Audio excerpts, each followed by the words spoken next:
My background starts in the district attorney's office.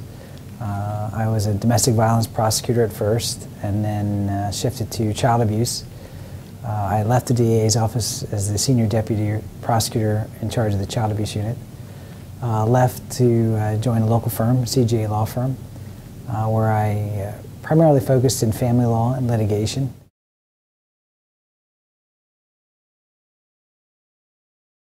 Unfortunately, I can't talk about specifics, individual cases, as I'm sure both are either on appeal or will be on appeal at some point.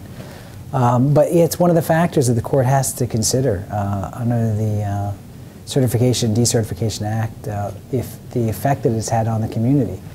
And certainly the fact that it's happened in the city of York where revitalization is occurring is a factor.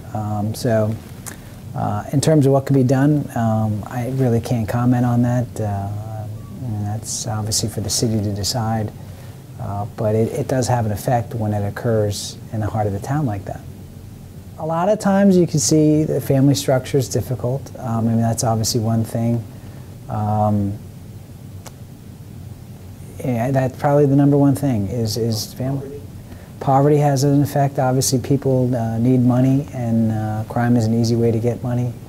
Yeah, you see that quite a bit now, where people are retaliating because they feel they've been disrespected in some way. And I think that's due in large part because of the drugs and the gangs and the need to get respect and make sure that if you're not getting it, that you show that you're displeasured with it. So.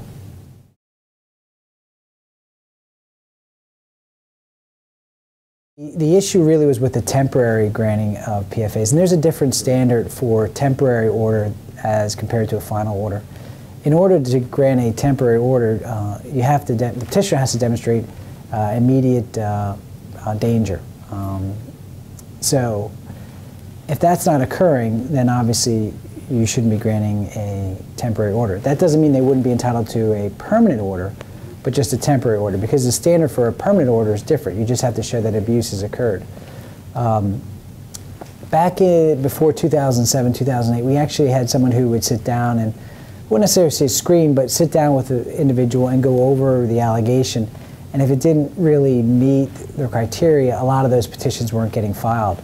We stopped doing that, and now every single petition is seen by a judge. And I think that's why you see the denial rate being higher, because those other ones that had, in essence, gotten screened out weren't getting filed.